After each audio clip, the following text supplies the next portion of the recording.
día tenemos unidad nueva. Vamos a partir revisando la unidad que tiene que ver con brotes epidémicos, ¿ya? Hay algunos conceptos que ustedes ya debieran más o menos manejar, pero los quiero escuchar y los voy a leer también para saber cuál es la idea de brote epidémico que ustedes tienen de acuerdo al contexto que ustedes están viviendo en este momento con esta cosa del COVID. ¿Qué es lo que ustedes entienden o qué es lo que han entendido desde las noticias para ver, partir de una base? ¿Alguien quiere comentar?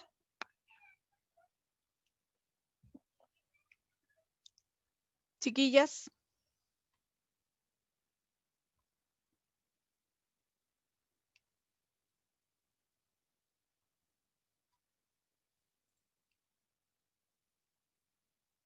¿Nadie?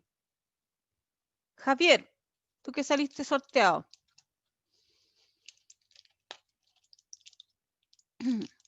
¿Cuál es el concepto Dígame, de profe. brote epidémico que tienes tú? ¿O qué es lo que has podido entender de las noticias o de lo que ha ido ocurriendo? Que es como una aparición repentina de algún virus o algo en alguna localidad o simplemente abarca como a nivel mundial como la pandemia. Ya. Eso ¿Y básicamente como en términos clínicos o técnicos? ¿Podrá decirlo en castellano para nosotros, digamos?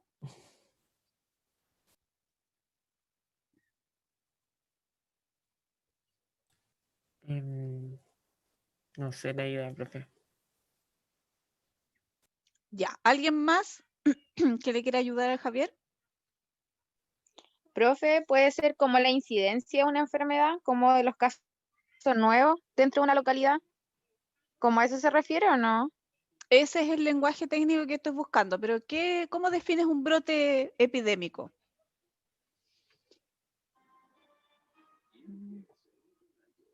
Por ahí va. Tiene algo que ver con la incidencia, tiene que ver algo con el lugar, tiene que ver, ¿cómo lo definimos? Ya. Dígame nomás. ¿Y puede ser la prevalencia? La prevalencia, la Porque esa incidencia. sería como la totalidad de casos. Ya se me está enredando se le está enredando el moño, como decía mi abuelita.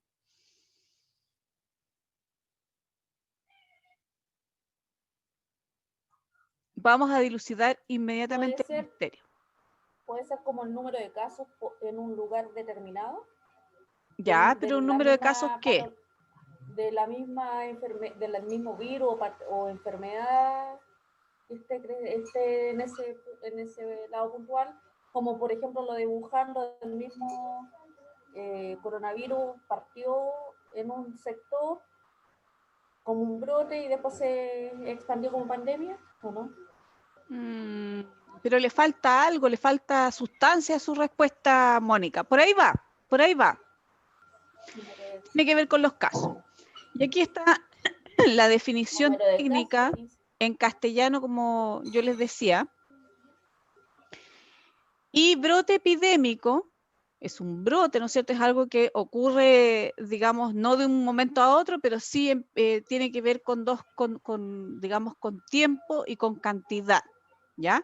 Y se define como el aumento significativo de una enfermedad por sobre los niveles esperados. Y ahí está la incidencia de la Daniela, ¿ya? Entonces, cuando tenemos, por ejemplo, cuando hablamos de incidencia, es la cantidad de casos que habitualmente nosotros tenemos dentro de una población de alguna patología determinada.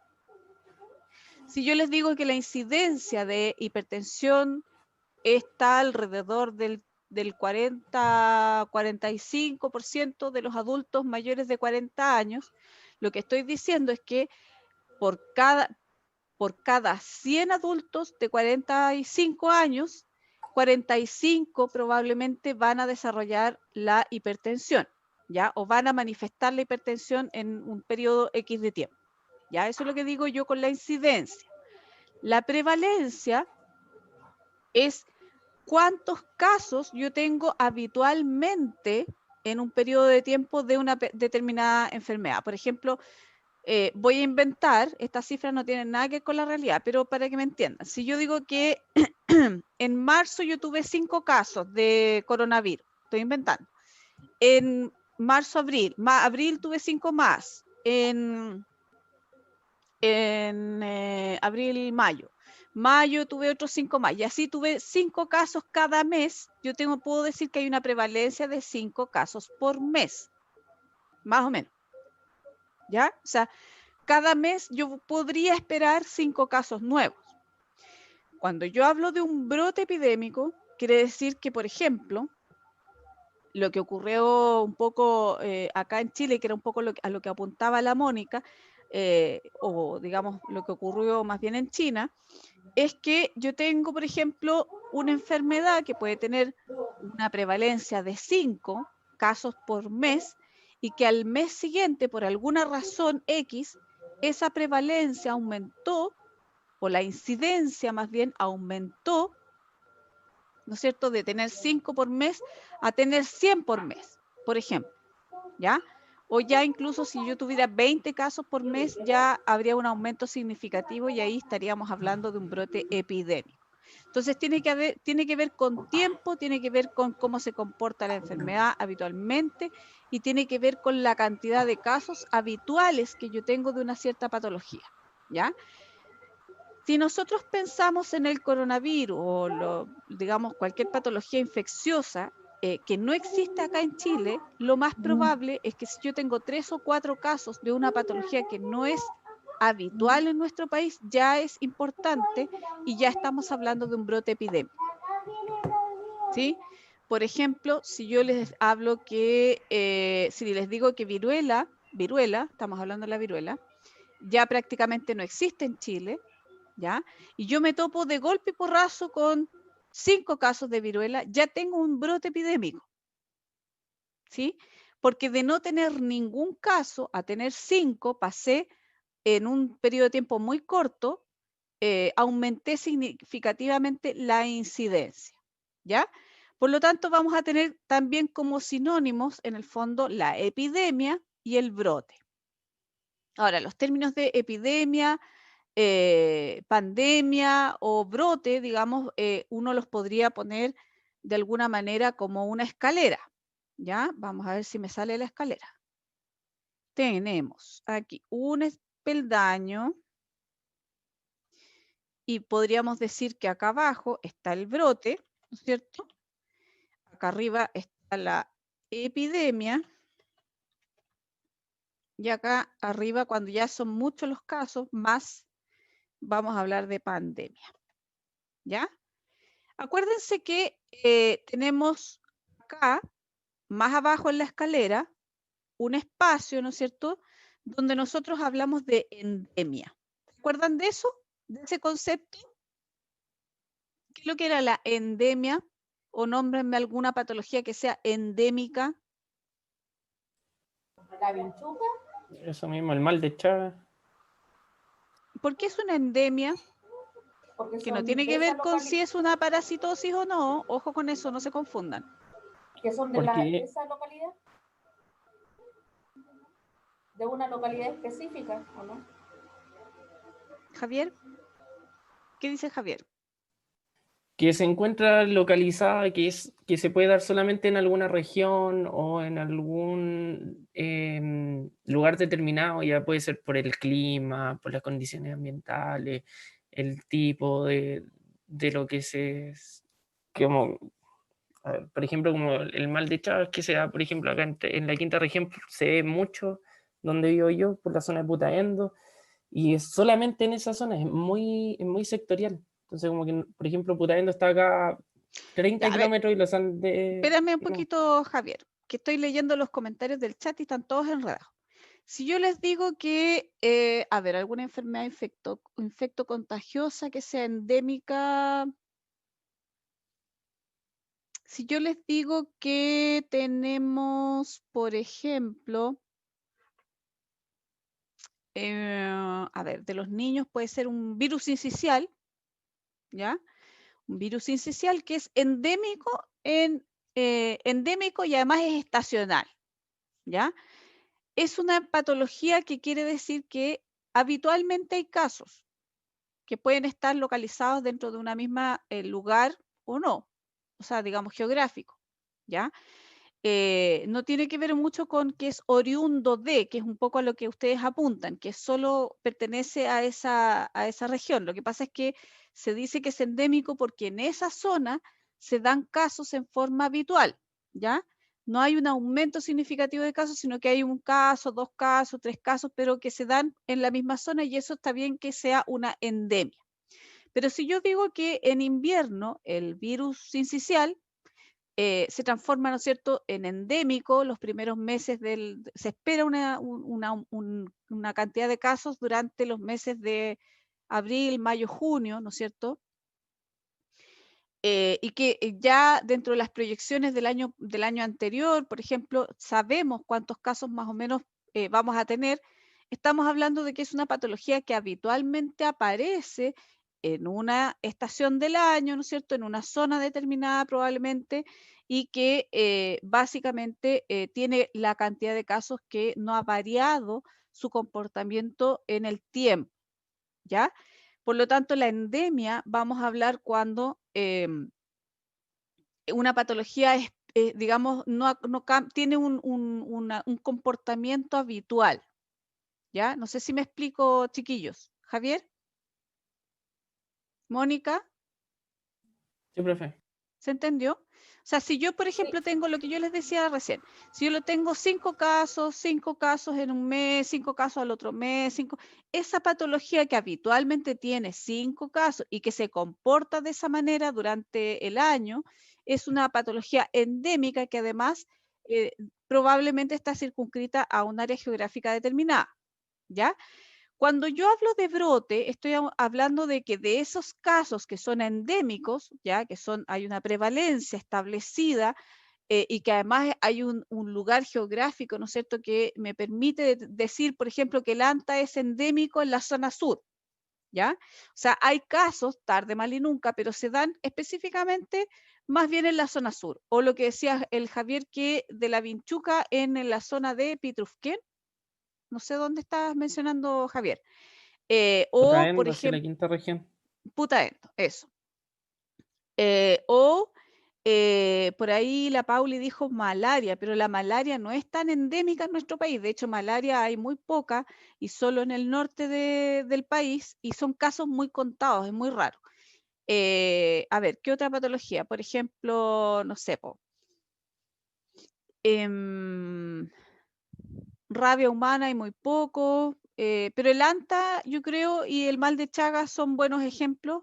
La fiebre amarilla, que es endémica en el norte, y por eso que en el norte hay vacunas contra la fiebre amarilla, pero no está para la zona sur, ¿ya? Acuérdense que una de las particularidades o peculiaridades del calendario de vacunas es que en el norte se vacunan contra la fiebre amarilla y acá no. Y tiene que ver con eso, con la cantidad habitual de casos que hay y que además nosotros vamos a tener cierta circunscripción, digamos, territorial, ¿ya?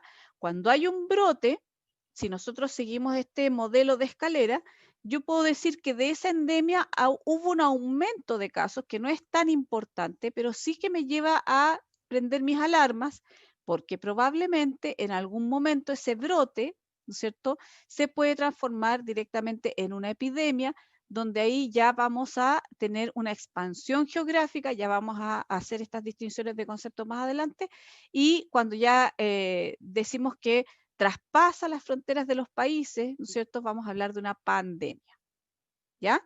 Y eso es un poco lo que ustedes han estado viviendo este año, que es bastante histórico, porque incluso yo les voy a agregar un concepto más, aparte del de pandemia, que es, acá se los voy a escribir, que es el de sindemia, ¿ya?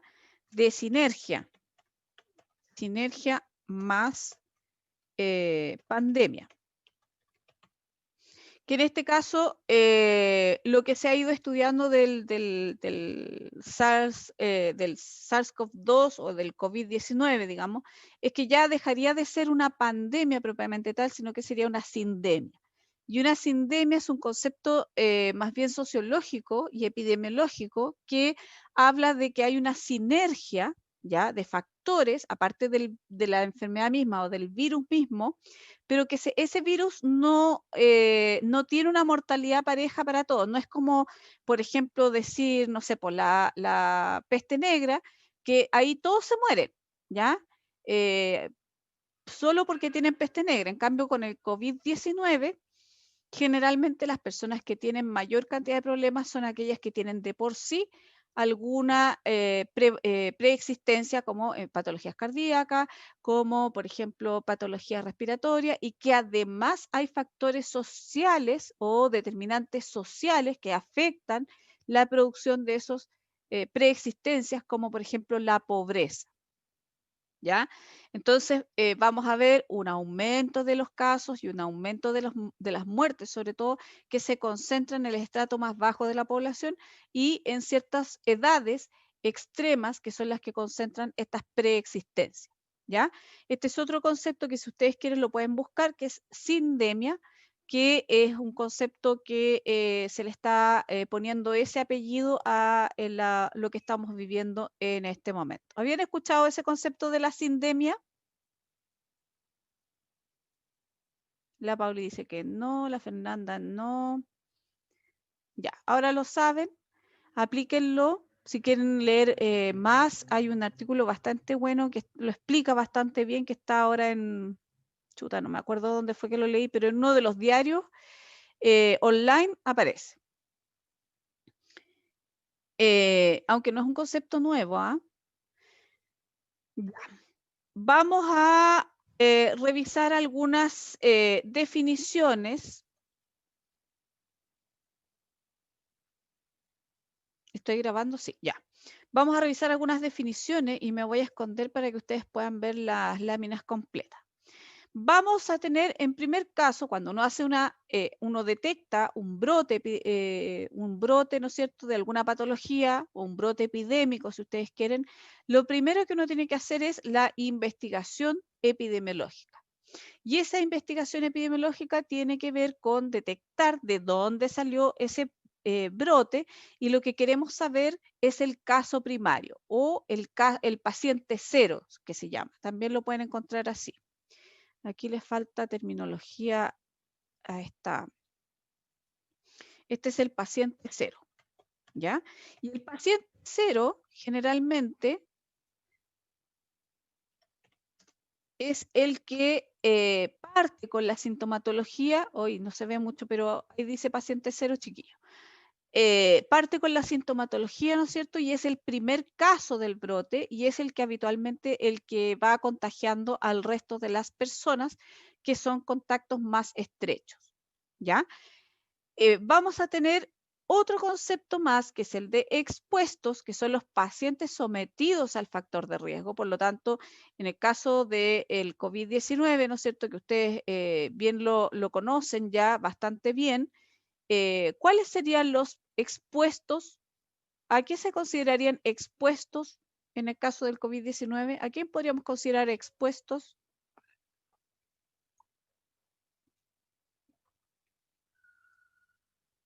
Chiquillos, ¿saben? ¿Pacientes con enfermedades crónicas? No. ¿Personal de salud, por ejemplo? Bien, Javiera. ¿El adulto mayor? No, no necesariamente. Ojo con el apellido. ¿Serán como todas las personas que tienen como contacto directo con las personas, en este caso como infectadas? Muy bien, Javier. Ese es el apellido que yo buscaba. Usted está viendo acá que dice factor de riesgo, o que están expuestos al factor de riesgo, ¿ya? Por eso que cuando la Javiera dice personal de salud, efectivamente uno de la gran parte de la población que está expuesta, en este caso al COVID-19, es justamente el personal de salud. Y básicamente los expuestos van a ser todos los pacientes que están sometidos al factor de riesgo. Es decir, que pueden haber tener o haber tenido contacto con algún paciente que esté contagiado o sintomático, ¿no es cierto?, de COVID-19, ¿ya? Del que algunos pudiéramos sospechar de que eventualmente pudiera salir positivo. Básicamente, esa es la definición de expuesto. Pero si ustedes lo piensan, y se los voy a plantear de la siguiente manera, creo que este ejemplo fue el mismo que di el año pasado.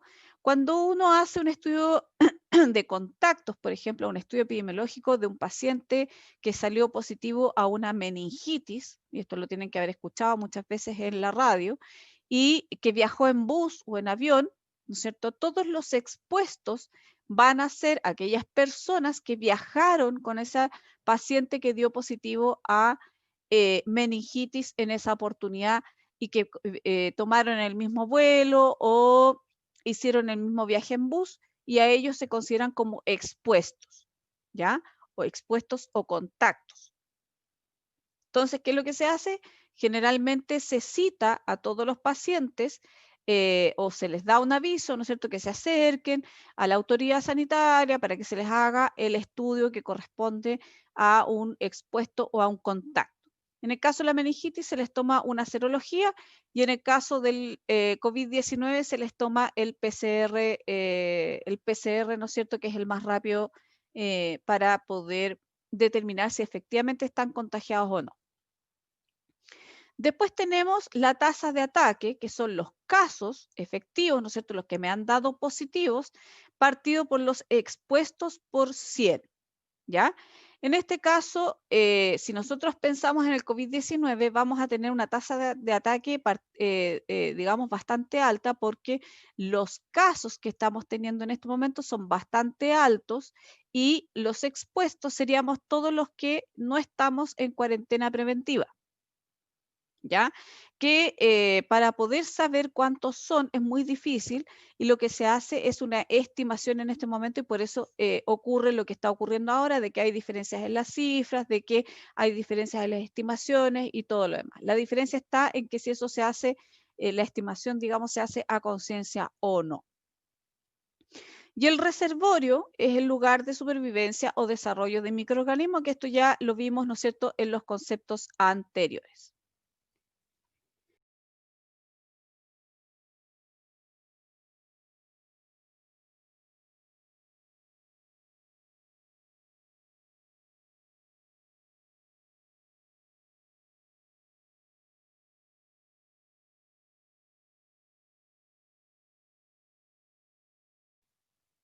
De fuente común con exposición corta, alimentos o medicamentos contaminados, fuente común mantenida, ¿no es cierto?, que puede ser equipos contaminados o portadores, o puede ser propagado a través de las manos, ¿ya? Y aquí ejemplos de esto, por ejemplo, tenemos la fuente común con exposición corta, las intoxicaciones alimentarias, ¿ya? Son bastante habituales. Cuando hablamos de brotes, no son específicamente epidémicos, pero como para que ustedes se vayan haciendo la idea, fuente común mantenida puede ser, por ejemplo, no sé si ustedes se recuerdan, no eran muy chicos, cuando se hablaba de la cama 8 de la posta central. ¿Alguien se acuerda de eso, no? ¿Lo escuchó alguna vez? Sí, ¿Lo de la cama 8? era como la cama maldita, que todos se enfermaban y se morían. Todos se morían ahí y al final se descubrió que la cama 8 de la UCI, de la posta Tenían central creo que era, intercambiables. no tenía conectada la línea de oxígeno. Por lo tanto, lo que le estaban dando a los pacientes era aire. Y claramente jamás en la vida iban a tener, digamos, ¿cómo se llama esto? La cantidad de oxígeno necesaria para poder hacer su tratamiento como corresponde, ¿ya? Pero además de no tener conectada la línea de oxígeno, estaba contaminada con uno de los bichos respiratorios que no me acuerdo cuál era, la Klebsiella pneumoniae parece que era, y al final, claramente, como bien decía la Mónica, todos los que llegaban a la cama 8 se morían y nadie sabía por qué hasta que empezaron a desarmar las paredes de la unidad y se dieron cuenta de todo esto que yo les estoy contando. ¿ya? Esa pues es un buen ejemplo, no sé si buen ejemplo, tómenlo, digamos, desde la forma que ustedes prefieran, pero corresponde a un ejemplo de una fuente común mantenida que tiene relación directa con equipos contaminados o con portadores, ¿ya? Por eso que cuando se usan equipos de ventilación mecánica, por ejemplo, o cuando se usan equipos hasta de oxigenoterapia, hay que guardarlos siempre en bolsas estériles fuera del alcance, ¿no es cierto?, de la contaminación habitual que se puede dar en las personas, ¿ya? Y cuando es propagado a través de las manos, tiene que ver netamente con el lavado de manos deficiente del personal de salud, ¿ya?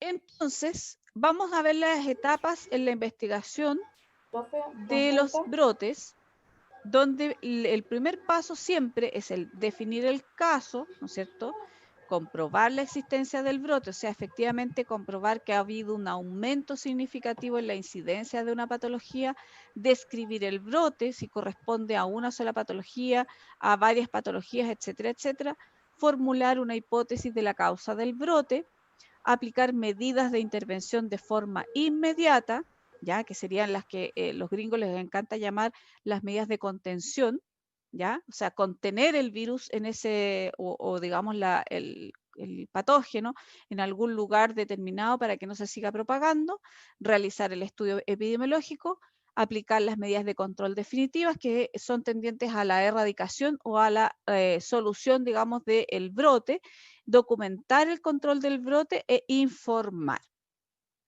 ¿ya? Básicamente esto se ha ido llevando de manera bastante errática en Chile en relación al COVID. Pueden ustedes mismos revisar todo lo que la documentación que ha salido, pero las grandes dificultades en esta patología que estamos nosotros evidenciando en este momento están aquí. Cuando un paciente, estoy hablando del COVID-19, cuando un paciente es un caso o cuando se puede sospechar un caso, todavía en ese tiempo, estoy hablando marzo, abril, no estaba claramente definido qué era el COVID-19, cuál era la sintomatología específica, por lo tanto había muchos casos que no se podían determinar porque no calzaban dentro de la definición de sintomatología que había. La descripción del brote también tuvo problemas porque como no se hizo una buena definición de caso, ¿ya? Era muy difícil describir cómo era el brote o dónde específicamente actuaba el brote, ¿ya?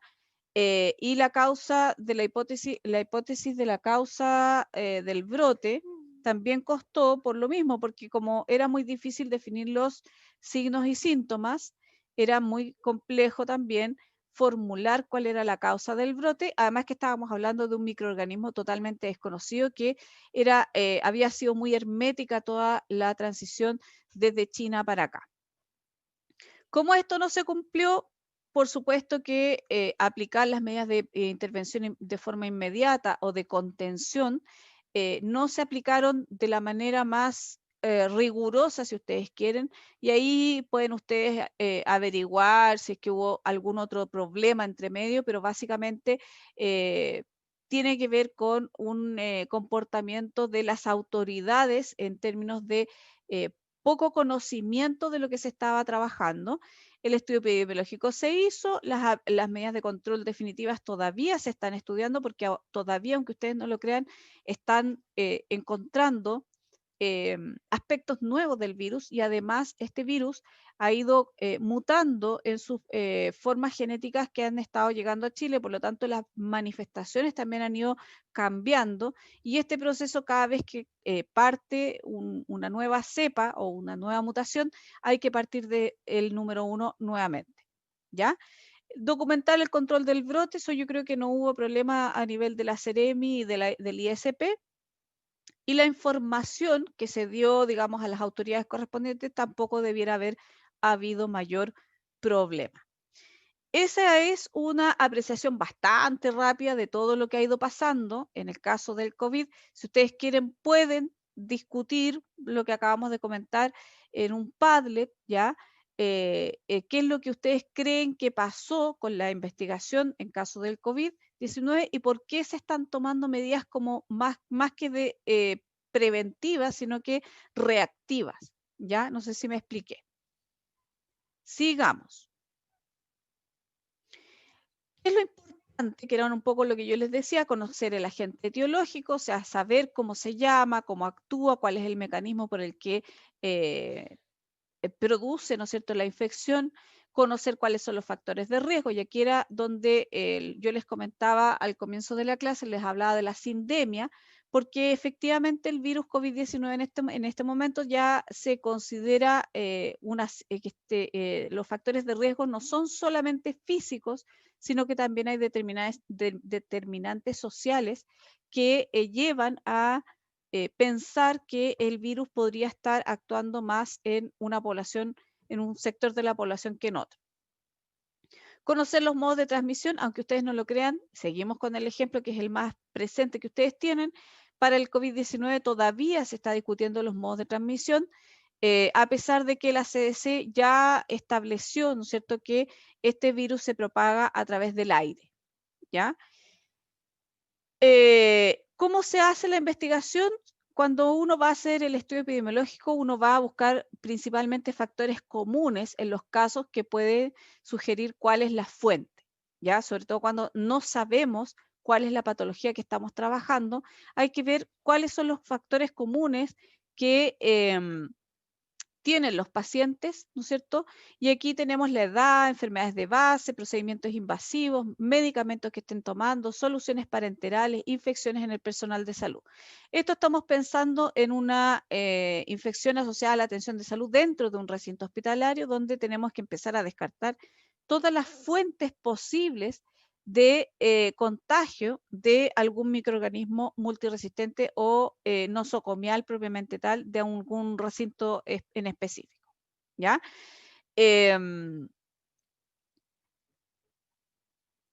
Sigamos. La definición del caso es un concepto dinámico y aquí esto es súper importante, que lo que un poco ha fallado en este momento es que el concepto de caso puede ir cambiando a medida que se vaya estudiando cómo se va propagando ese brote epidemiológico y cómo se va estableciendo, ¿no es cierto?, la cadena de contagio, ¿ya? Inicialmente es muy general y luego se va especificando determinada, de acuerdo, ¿no es cierto?, a las nuevas investigaciones que han ido ocurriendo.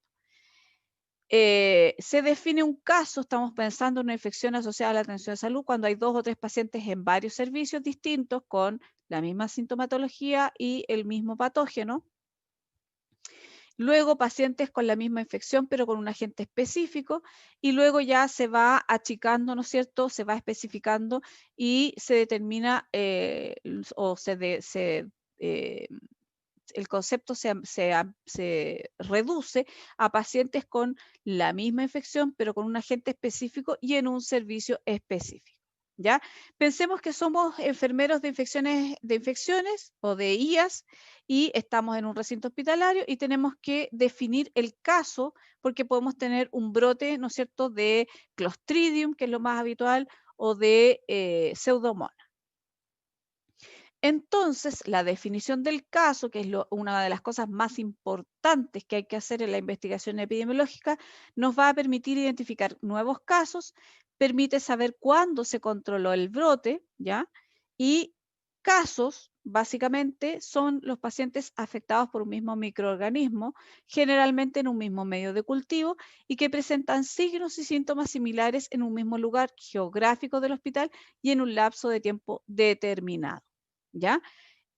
Recuerden que estábamos trabajando como enfermeros de IAS. Hay 2 formas de definir un caso. Está la forma clínica y está el laboratorio. ¿Ya? Y aquí yo quiero que vayan haciendo el paralelo con todo lo que ustedes han vivido con el COVID-19. En el caso clínico, uno lo que se tiene que fijar es en los síntomas y signos más frecuentes de una enfermedad, ¿no es cierto? Y la duración de cada uno de ellos y la secuencia en que se manifiesta. Entonces, cuando yo, por ejemplo, tengo el síntoma A, B, C, en ese orden, voy a decir que es una patología X. Y si yo tengo esos mismos síntomas, pero al revés, voy a decir que es una patología I. Y eso me va a dar una definición clínica del caso y me orienta, ¿no es cierto?, a buscar esos signos o síntomas para poder hacer el estudio epidemiológico y el seguimiento de los pacientes.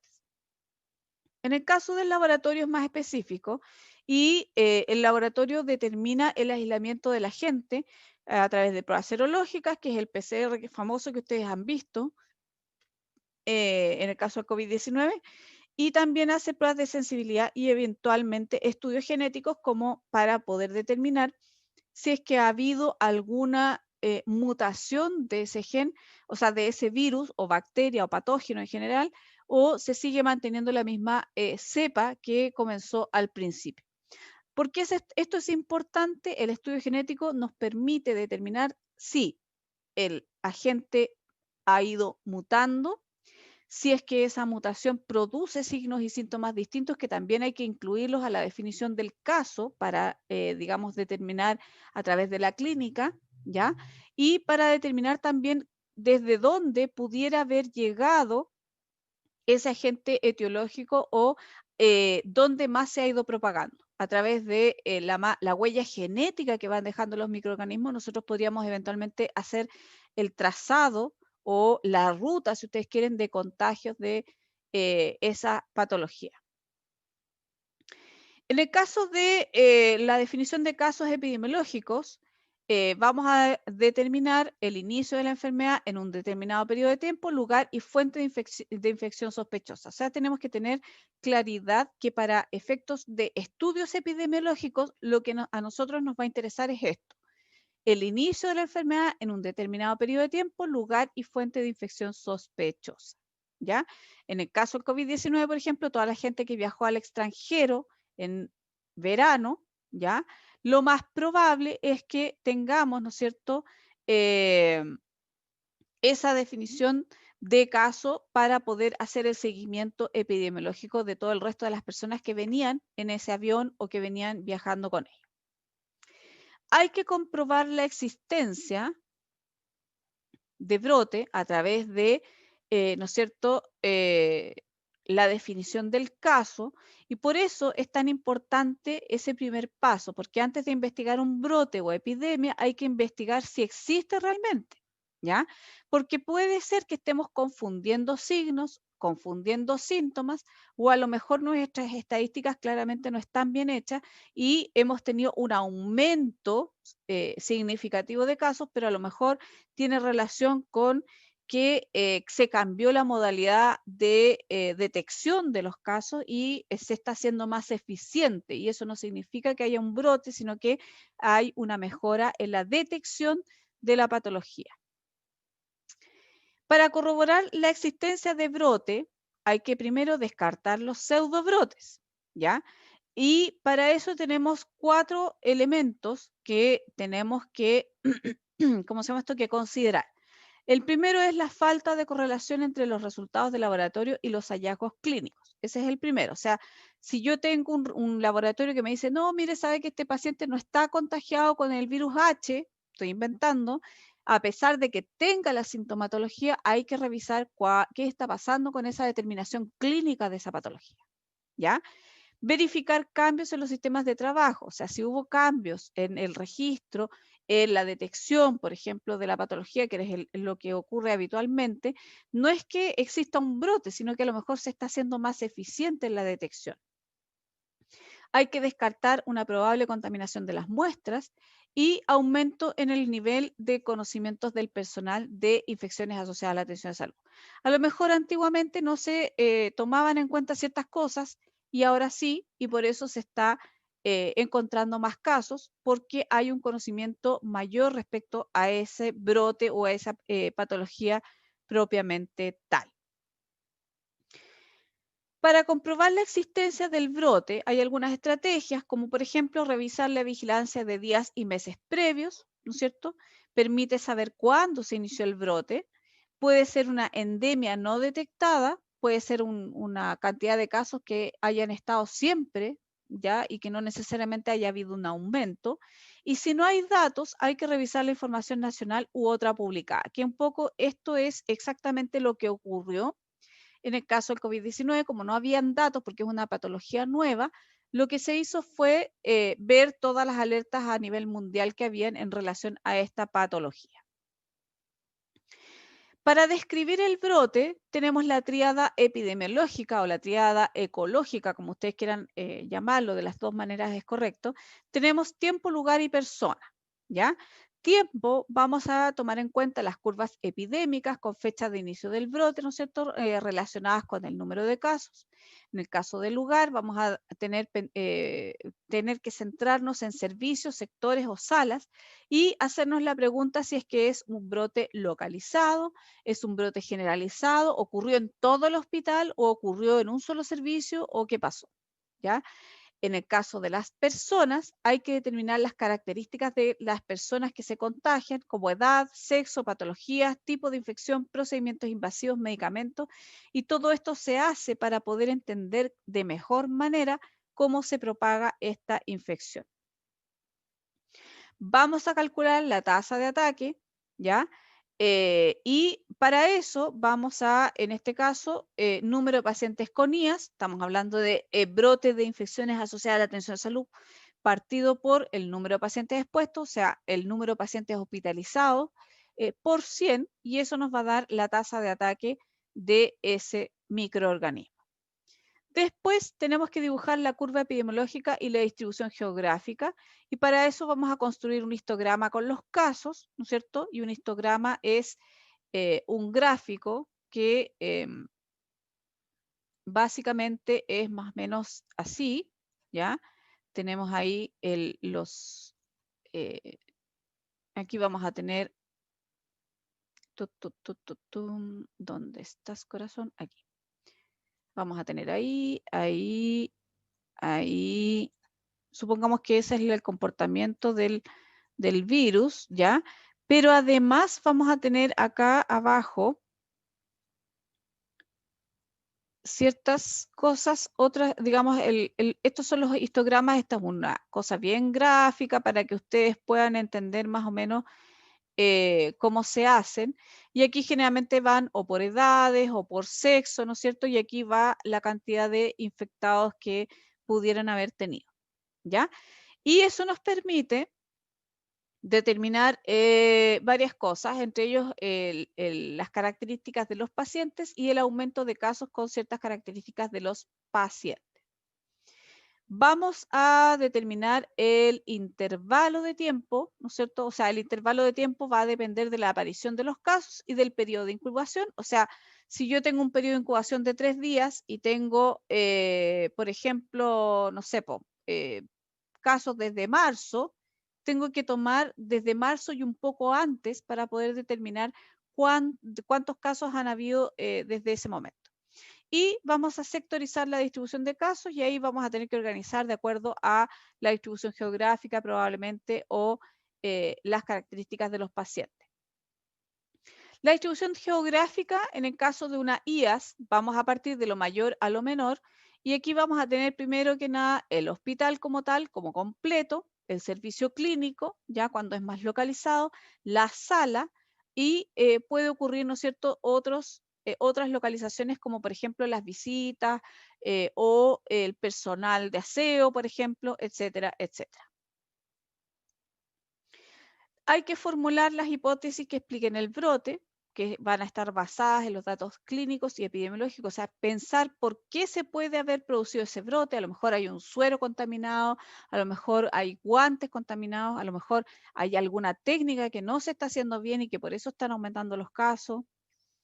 Y la lista de factores de riesgo, por ejemplo, tenemos acá algunas cosas que tenemos que pensar en variables a estudiar o en qué nos tenemos que fijar para poder determinar cuáles serían los factores de riesgo, el diagnóstico principal, la cirugía y tipo, si tiene catéter venoso central, catéter urinario de permanencia, ventilación mecánica, diálisis, nutrición parenteral total, nutrición enteral, el servicio clínico donde se encuentra, los medicamentos y la edad. El sitio de infección Y el posible reservorio, vamos a tener para la bacteriemia primaria las nutriciones parenterales totales, medicamentos, soluciones, transductores, manipulación del catéter venoso central. Para las neumonias, siempre, generalmente son los equipos, no siempre, digamos, generalmente son los equipos de ventilación mecánica, específicamente los tubos corrugados que se usan, los equipos de terapia respiratoria, que podrían ser perfectamente las nariceras o los equipos de nebulización, y las manos del personal. En el caso de la infección intestinal, el agua, los alimentos, la nutrición enteral, el ambiente, los antibióticos. Y en el caso de la herida operatoria, vamos a tener que pensar en un posible reservorio en la piel, en los antisépticos que pueden estar contaminados, en algunas soluciones que se usan para limpieza o puede ser también en las mismas coberturas que se están usando.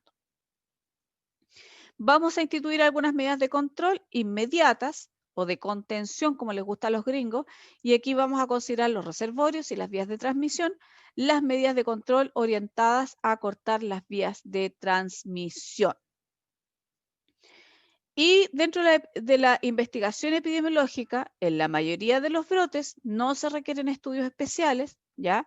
Pero si fuera necesario, habría que determinar cuál es el diseño del estudio epidemiológico que vamos a utilizar, que puede ser, por ejemplo, estudio de casos y controles, ¿cierto? Y estudios de cohorte, ¿ya? Los estudios de casos y controles se usan cuando las tasas de ataque son bajas y la duración es larga y hay muchos casos. Y los estudios de cohorte se usan cuando las tasas de ataque son altas y la duración es corta y pocos casos, ¿ya? Los estudios de casos y controles son los más comunes, identifican factores de riesgo a los que los casos están expuestos con mayor frecuencia que los controles, son fáciles, rápidos, útiles para evaluar riesgos asociados a una variedad de exposiciones, por lo tanto, generalmente, por eso son los que más se utilizan. Y los estudios de cohorte son menos usados para probar la hipótesis, o sea, básicamente se usan para comprobar lo que se había pensado en un principio, incluyen todos los pacientes de una población determinada, comparan los pacientes expuestos de alto riesgo versus los no expuestos, determinan proporciones de infectados en ambos grupos de pacientes. Los estudios microbiológicos que se hacen a nivel de laboratorio se hacen cultivos dirigidos a los posibles reservorios y los cultivos deben responder a las hipótesis diagnósticas y no cultivar solo por cultivar, ¿ya? Y por eso hay ¿cómo se llama esto? Hay un video en YouTube de hemocultivos, que si ustedes quieren lo pueden revisar, donde yo generalmente les explico, o sea, les digo que el cultivo de catéter o de punta de catéter no se realiza a menos que efectivamente haya la sospecha de una, ¿cómo se llama esto? De una infección, una bacteriemia asociada a catéter venoso central. Hay que actualizar las medidas de control en caso de que corresponda y a la luz de la información microbiológica y del análisis de los factores de riesgo, se tienen que cambiar las normas o confeccionarlas si no existen. Y el comité de control de infecciones asociadas a la atención debe mantener una cohesión de equipo en la toma de decisiones frente a un brote. ¿Ya? O sea, ahí el que manda básicamente en esas circunstancias es el equipo de IAS. Luego de eso se documenta el control del brote para mantener la vigilancia epidemiológica específica hasta que no aparezcan nuevos casos o cuando se alcancen los niveles endémicos, ¿ya? Y se hace un informe escrito y se difunde. Se prepara el informe final con el tipo de brote, pacientes afectados, tasa de ataque, letalidad, causa probable o demostrada del brote y medidas de intervención realizadas. Difundir a las autoridades de la institución y servicios clínicos para evitar su repetición. O sea, la idea es sentar un precedente, si ustedes quieren, notificar a las autoridades de salud nacionales de acuerdo a las regulaciones del país y en lo posible presentar en actividades científicas y o publicar. Las medidas de control del brote, principalmente la higiene de manos, limitación de los procedimientos, aislamiento, el uso de la técnica aséptica y las normativas en indicación, instalación y mantenimiento de los procedimientos invasivos. Y para terminar, chiquillos, solo algunas palabras para que ustedes puedan volver a revisar esta clase con calma. El manejo de un brote requiere conocimientos de epidemiología, microbiología y administración. Requiere acceso a bibliografía, atención a los detalles y experiencia. Los brotes se controlan con las mismas medidas con las que se controla la endemia. No hay que olvidar que hay que documentar todo el esfuerzo que uno realiza, porque generalmente esto es mucho trabajo, ¿ya? Y hay que documentar además la eficacia de las medidas de control que hayan sido implementadas. ¿Por qué? Porque con eso uno deja más o menos un modelo listo, cosa de que se ocurre un nuevo brote similar al que nosotros ya estudiamos en otro lado, vamos a tener la posibilidad de utilizar toda esa información que ya obtuvimos. Hay que recordar algunas cosas del control del brote, dejar un aprendizaje importante, ayuda a prevenir brotes futuros, que era lo que yo les decía recién, mejora la calidad de la atención, mantiene la confianza en la institución y equilibra los gastos en la atención.